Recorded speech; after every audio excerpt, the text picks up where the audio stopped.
ब्रह्म एकाक्षर शांति महायज्ञ विश्वभ्रातृत्व दिव्यात्मा परिषद।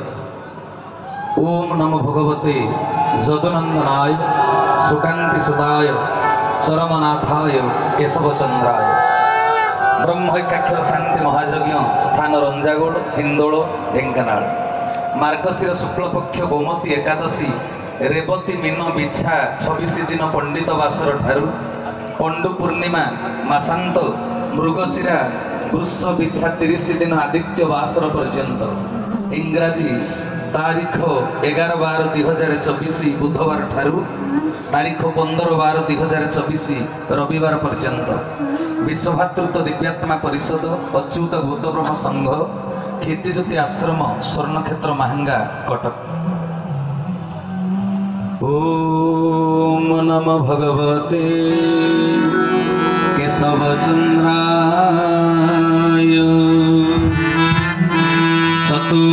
चतुर्भुजेन शोभन्ते शंखचक्र गदा पद्मं दिव्यं श्रीचरणास्त्रं दुर्विशानाय शीतनुमाश्रित्यं सदा देवैः सेवितव्यं हृददाह विनाशार्थं शीतलं गन्धचन्दनं विजीर्ण्यं म्लेच्छं म्लेच्छत्वं म्लेच्छत्राता प्रकीर्तितं नष्ट्वा चौरस्य चौर्यन्तं चौरपतिः चरमतातं। ब्रह्म एकाक्षर शांति महायज्ञ स्रष्टा पुरुषंकर लीला बड़ विचित्र तहु अधिक विचित्र तांकर सृष्टि। एक ब्रह्म दुई भाग हुई सृष्टि प्रक्रिया आरंभ कले पुणी सृष्टि रे दुईटी विपरीतमुखी दिगर समन्वय सृष्टिर प्रत्येकटी कार्य को संपादन करिवार विधान प्रणयन कले। नारी पुरुष दिन राति आलोक अंधार सुख दुख पाप पुण्य भल मंद मानव दानव आदि दुईटी भिन्नतार संजोग सृष्टि लीला गतिशील। हाँ आउ नाहीर द्विविध मंतव्य क्रियाशीलता निर्भर करे। नाहीर आस्पर्धा आउ हाँ प्रतिबद्धता उभय अटल आउ अचल। परम पिता हाथ में निष्पत्तिर चाबिकाठी सपक्षवादी आउ विपक्षवादी उभय से जनकर संतान। प्रभेद केवल विचार। क्रोध पाखरे बोध पराजय स्वीकार करे सत्य हेले अंतिम चरण में बोधर पराकाष्ठा सिद्ध हुए। औदार्य निकट में औद्धत्य मथावनत करे एवं ईश्वरंकर महती इच्छा पूर्ण हुए। बाधक साधकंकर समन्वय हुए सागर मंथन।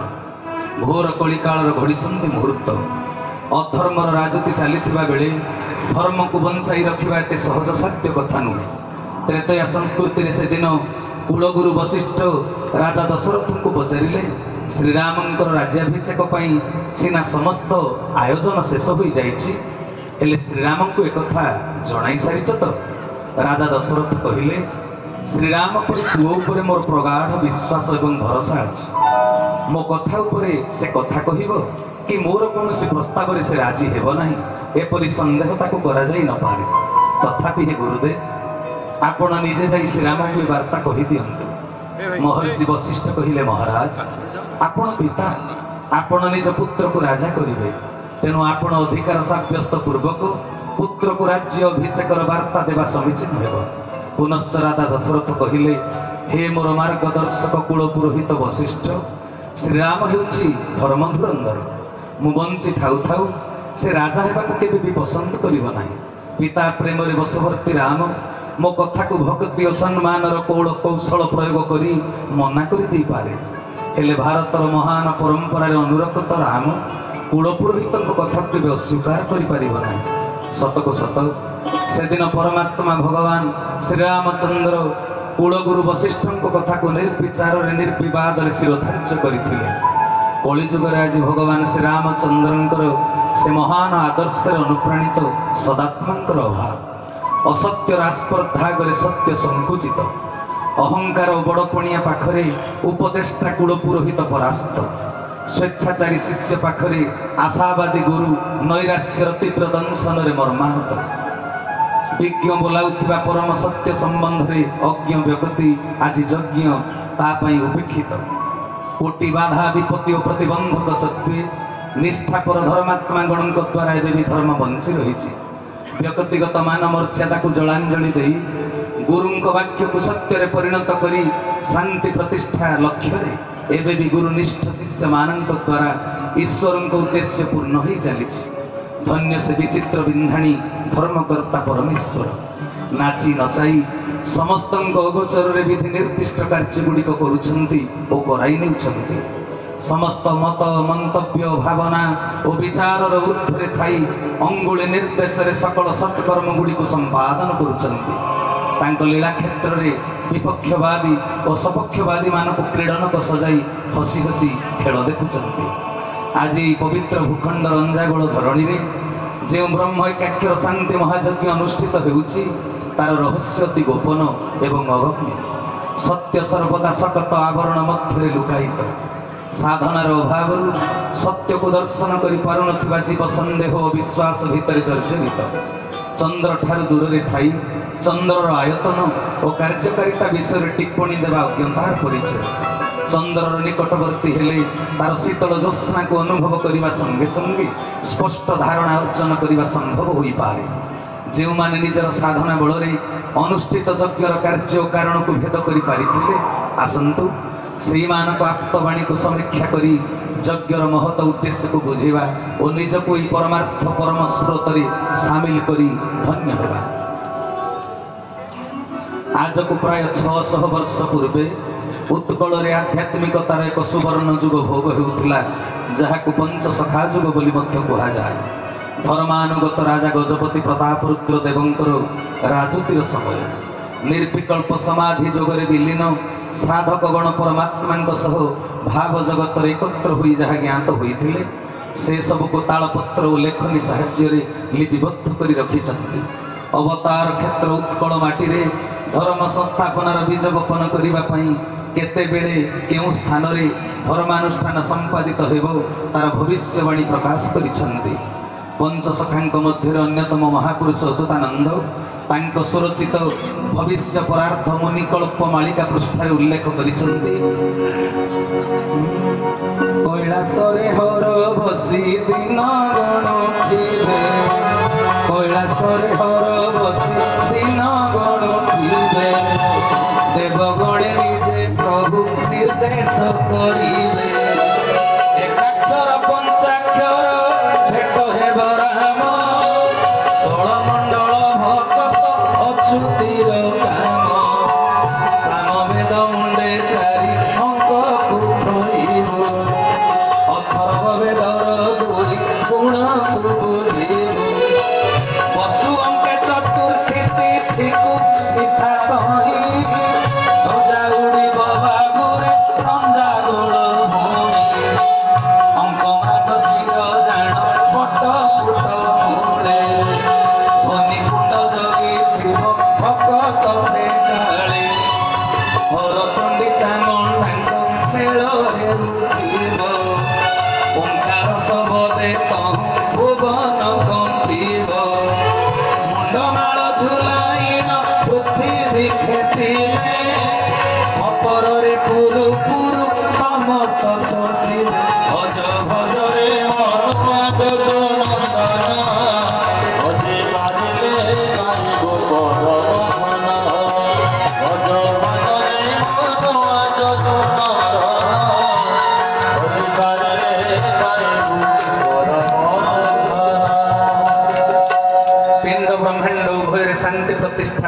कहि परमात्मा इच्छा यज्ञ कार्य अनुष्ठित हुए साधारण मनुष्य को भविष्य अगोचर हेले परमात्मा आज्ञाबह देवादेवी गण कार्यर कारण को पूर्व भेद करि लीला दर्शन निमित्त दिन गणी से अपेक्षा करि ढेंकानाल को ओडिशार कैलाश कहुए भक्त मान द्वारा यज्ञ कार्य संपादित ସମ୍ପାदिତ ହେବ।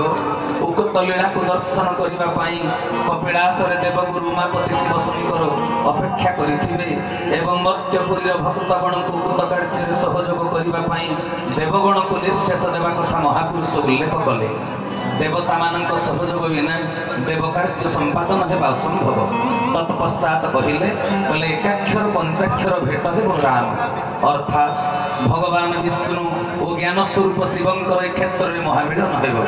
ହରି ଆଉ ହର ଉଭୟ ଉପସ୍ଥିତ ରହି ଯଜ୍ଞ ସମ୍ପାଦନ କରିବେ। ବିଷ୍ଣୁଙ୍କର ଏକାକ୍ଷର ମନ୍ତ୍ର ଓ ଶିବଙ୍କର ପଞ୍ଚାକ୍ଷର ମନ୍ତ୍ରର ସମନ୍ୱୟ ଧ୍ୱନିରେ ଗଗନ ପବନ ପ୍ରକମ୍ପିତ ହେବ। ମହାପୁରୁଷ ଅଚ୍ୟୁତାନନ୍ଦ ତାଙ୍କ ଶକ୍ତି ବଳରେ ଏ ପବିତ୍ର କ୍ଷେତ୍ରରେ 16 ମଣ୍ଡଳ ଭକ୍ତଙ୍କୁ ଏକାଠି କରିବେ। ଯଜ୍ଞର ନିର୍ଦ୍ଦିଷ୍ଟ ସମୟ ସମ୍ପର୍କରେ ସୂଚନା ଦେବାକୁ ଯାଇ ମହାପୁରୁଷ କହିଲେ ସାମବେଦ ମୁଣ୍ଡେ 4 ଅଙ୍କକୁ ଥୋଇବୁ। ଋକ୍ ସାମ ଯଜୁଃ ଅଥର୍ବ 4 ବେଦର ଯଦି କ୍ରମ ବିଚାର କରାଯାଏ ତେବେ ସାମବେଦର ସ୍ଥାନ ହେଉଛି ଦ୍ୱିତୀୟ। 2 ସଂଖ୍ୟାର ମୁଣ୍ଡରେ 4 ଅଙ୍କ ଥୋଇବାର ଅର୍ଥ ହେଲା 2 ର ଘାତ 4। ତେବେ 2 କୁ 4 ଥର ଗୁଣିଲେ ହେବ 16। ଅଥର୍ବ ବେଦର 2 ଗୁଣକୁ ବୁଝିବୁ। ଅଥର୍ବ ବେଦ ହେଲା ଚତୁର୍ଥ ସଂଖ୍ୟା ବେଦ। 4 ର 2 ଗୁଣ ହେଲା 2 ଗୁଣନ 4 ସମାନ 8। ପଦ୍ୟାବଳୀର 2 ଧାଡ଼ିରେ ସୂଚିତ ସଂଖ୍ୟା 16ରେ 8 କୁ ଯୋଗ କଲେ ହେଲା 16 8 24। ପ୍ରକାଶିତ 24 ସଂଖ୍ୟା ଯଜ୍ଞର କାଳ ନିରୂପଣ କରୁଛି। ଇଂରାଜୀ 24 ମସିହା ମାନେ 2024 ମସିହା। ବସୁ ଅଙ୍କେ ଚତୁର୍ଥୀ ତିଥିକୁ ମିଶା ତୁହି। ବସୁ କହିଲେ ଅଷ୍ଟବସୁ, ସଂଖ୍ୟା ହେଲା 8। ଚତୁର୍ଥୀ କହିଲେ ସଂଖ୍ୟା ହେଲା 4। 8 କୁ 4 ରେ ଯୋଗ କଲେ ହେଲା 8 4 12। ପଦ୍ୟାବଳୀର 12 ସଂଖ୍ୟା ଯଜ୍ଞର ପ୍ରଥମ ଦିନ ଦ୍ୱାଦଶୀ ତିଥିକୁ ସୂଚିତ କରୁଛି। ଯେଉଁଦିନ ବ୍ରହ୍ମ ଏକାକ୍ଷର ଶାନ୍ତି ମହାଯଜ୍ଞ ଅନୁଷ୍ଠିତ ହେଉଥିବା ପବିତ୍ର ମାଟି ବୈକୁଣ୍ଠରେ ସନାତନ ନିକେତନ ଉତ୍ତୋଳନ ହେବ। ହରି ହରି ବୋଲ। ଧ୍ୱଜା ଉଡ଼ିବ ବାବୁରେ ରଞ୍ଜାଗଡ଼ ଭୂଇଁ। ରଞ୍ଜାଗଡ଼ ଭୂଇଁରେ ସତ୍ୟ ସନାତନ ଧ୍ୱଜା ଉଡ଼ିବ। ଅସତ୍ୟର ଦମ୍ଭ ଭାଙ୍ଗିବ। ଆଧ୍ୟାତ୍ମିକତାର ପ୍ରହେଳିକା ପୂର୍ଣ୍ଣ ମିଥ୍ୟା ପ୍ରଭୃତ୍ୱର ଅବସାନ ଘଟିବ। ମାସ ଶ୍ରେଷ୍ଠ ମାର୍ଗଶିରରେ ବ୍ରହ୍ମବଟର ଶୀତଳ ଛାୟାରେ ଯଜ୍ଞ କୁଣ୍ଡରେ ଅଶାନ୍ତି ବିଧ୍ୱଂସକ ଆବାହିତ ଧ୍ୱନି ପ୍ରଜ୍ୱଳିତ ହେବ। କେଉଁ ଅକଳିତ କାଳରୁ ସିଦ୍ଧ ସାଧକ ତପସ୍ୱୀ ସେ ଧ୍ୱନି କୁଣ୍ଡକୁ ଜଗି ରହିଛନ୍ତି। ସର୍ବଶକ୍ତିମାନ ପରମାତ୍ମାଙ୍କ ଇଚ୍ଛାକୁ ନିର୍ବିଘ୍ନରେ ପୂରଣ କରିବା ପାଇଁ ପ୍ରକୃତି ଅଂଶରେ ଶତରୂପା ହରଚଣ୍ଡୀ ଚାମୁଣ୍ଡା ଶକ୍ତିମୟୀ ଦେବୀଗଣ ଉପସ୍ଥିତ ରହିବେ। ଓଙ୍କାର ନିର୍ଝରିତ ବେଦ ଧ୍ୱନିରେ ଭୁବନ ମଣ୍ଡଳ ପ୍ରକମ୍ପିତ ହେବ। ଅସତ୍ୟର ବିନାଶ କରି ସତ୍ୟର ପ୍ରତିଷ୍ଠା ନିମନ୍ତେ ଚଣ୍ଡୀ ଚାମୁଣ୍ଡାଗଣ ଖଣ୍ଡା ଖର୍ପର ଧାରଣ କରି ପୃଥିବୀରେ ଭ୍ରମଣ କରିବେ। ଏହାର ପ୍ରତୀକାତ୍ମକ କ୍ରିୟାଗୁଡ଼ିକୁ ବୁଝି ନ ପାରି ଅନେକ ତାତ୍ସଲ୍ୟ କରି ମତ ମନ୍ତବ୍ୟ ପ୍ରଦାନ କରନ୍ତି। ମଙ୍ଗଳା, କାଳିକା, ଦୁର୍ଗା, ଚଣ୍ଡୀ, ଚାମୁଣ୍ଡା ଇତ୍ୟାଦି ଶକ୍ତିମୟୀ ପ୍ରକୃତିର ଗୋଟିଏ ଗୋଟିଏ ନାମ। ଯେତେ ପ୍ରକାର ପ୍ରାକୃତିକ ବିପର୍ଯ୍ୟୟ ଘଟେ ତାହା ସବୁ ସେହି ପ୍ରକୃତି ରୂପିଣୀ ଶକ୍ତି ଦେବୀଙ୍କର ସଂହାର ଲୀଳା। ବ୍ରହ୍ମ ଏକାକ୍ଷର ଶାନ୍ତି ମହାଯଜ୍ଞରେ ଦେବାଦେବୀ ମାନଙ୍କର ଅଂଶଗ୍ରହଣ ସଙ୍ଗେ ସଙ୍ଗେ ପଞ୍ଚସଖାଙ୍କର ମଧ୍ୟ ଉପସ୍ଥିତି ସମ୍ପର୍କରେ ଭବିଷ୍ୟ ଗ୍ରନ୍ଥରେ ଉଲ୍ଲେଖ କଲେ ମହାପୁରୁଷ ଅଚ୍ୟୁତାନନ୍ଦ ତାଙ୍କର କଳି ମାହାତ୍ମ୍ୟରେ। ଚେତନା ଫେରିବେ ଶ୍ରୀ ହରି ଭକ୍ତ ବାଞ୍ଛାକୁ ଆସେ କରି ଅନାଦି ପାଟ ତ୍ରିଦିଜ ମନ୍ତ୍ର ଉପଚାରେ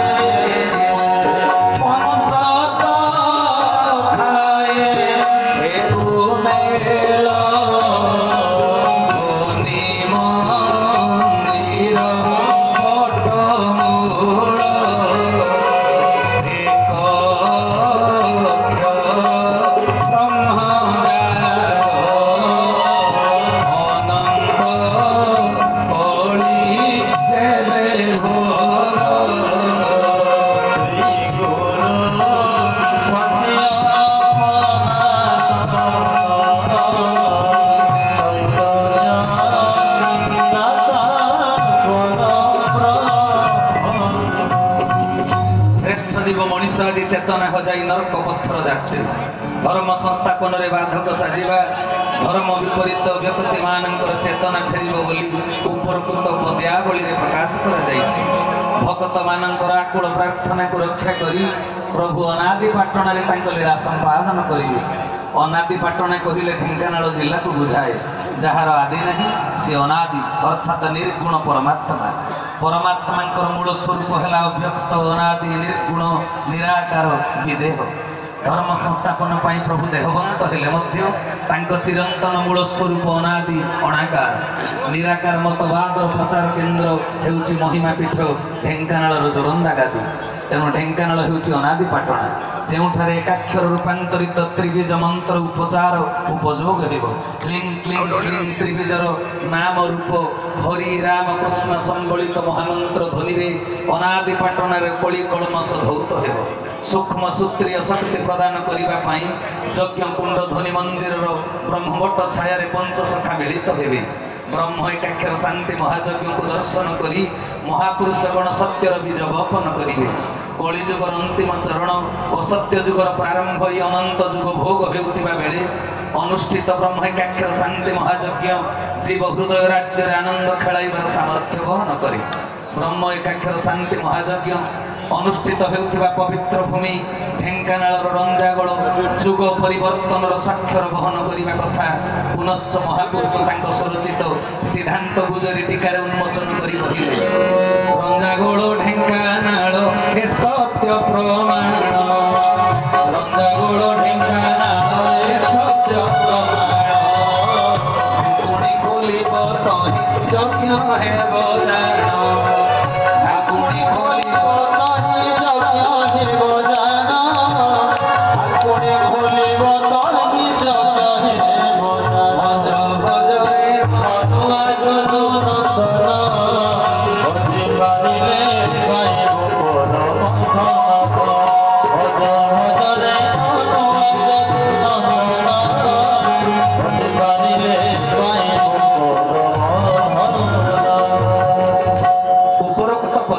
जना पड़े लीला क्षेत्र ओडिशार अन्य स्थान में जिते यज्ञ अनुष्ठित होइछि सेठारे धर्मपरायण सदात्मा सहयोग सहज सुविधार यज्ञ कार्य संपादित होइछि।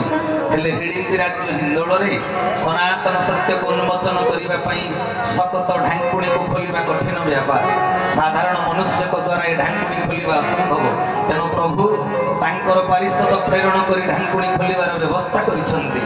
कपिलास निवासी सिद्धेश्वर चंद्रशेखर निजे ढांकुणी खोलिबार कथा महापुरुष तांको स्वरचित भविष्य परार्थ ग्रंथ रे पुनश्च कहिसंती। ढांकुणी खोलिब मेला शिशिव भ्रमपण छाड़ी भक्ते होइबे निवृत्त।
परमार्थ यह ब्रह्म एकाक्षर शांति महायज्ञ अनुष्ठान द्वारा सत्य उपर घोड़णी ढांकुणी को खोल जगतवासी सनातन धर्मकर्ता चिन्ह पारे जीव भितर भल मंद उभय थाए प्रभु आश्रित भक्तगण मध्य धमपण बा अहंकार अभिमान जहाँ थी सत्य दर्शन करला से निवृत्त हे परिस्थिति और परिवेशर परिणति बड़पण अपसारित हो त्रिनेत्र सिद्धेश्वर शिव शंकर यज्ञर निर्विघ्न समापन अर्थे अमृत वर्षा करेंगे महापुरुष कहले भली कहुअछि वाणी अर्थात यज्ञर गुप्त महिमा को बुझेला मु विशेष भाव से यज्ञ प्रति ढली जाइछि आउ सत्य सिद्ध रहस्य को खोली पाणी प्रदान करुछि जे अविभक्त ढेंकानाल क्षिति ज्योति आश्रमर अनेक शाखा मध्यरु ढली पड़ी 7टी शाखा सक्रिय अंशग्रहण करिवे 17 जन भक्तंकर हृदय रे यज्ञ पाई व्याकुलता प्रकाश पाउथिबो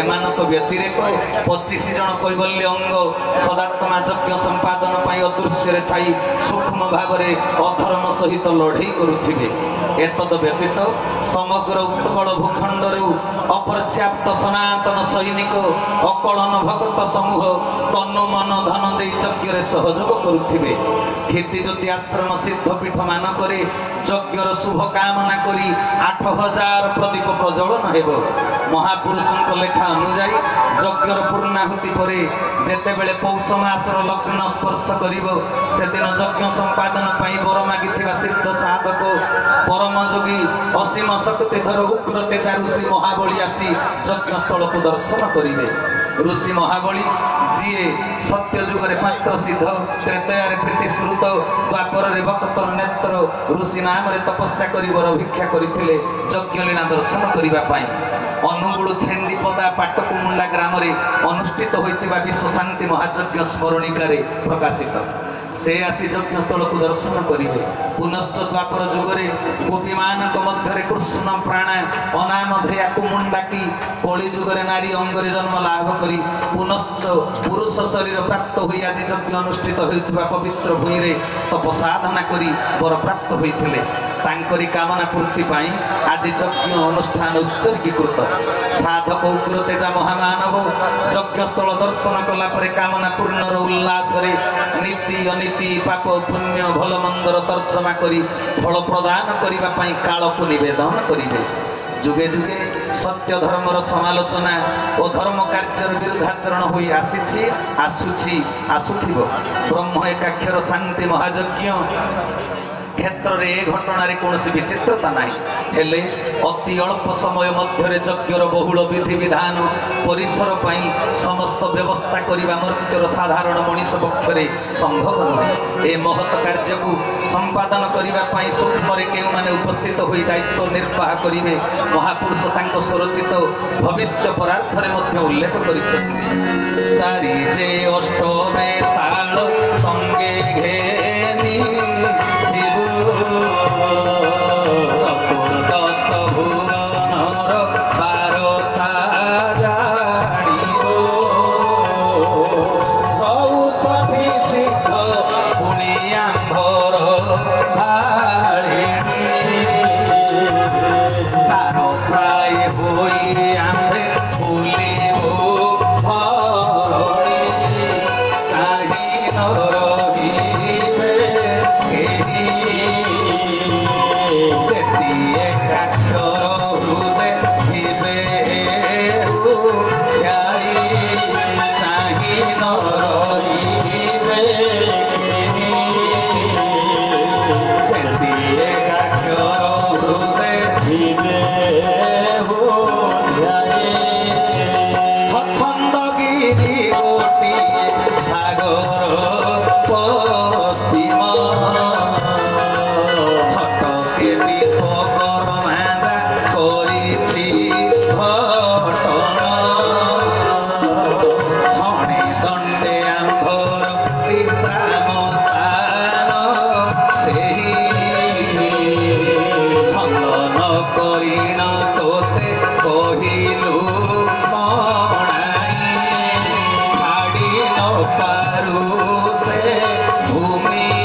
से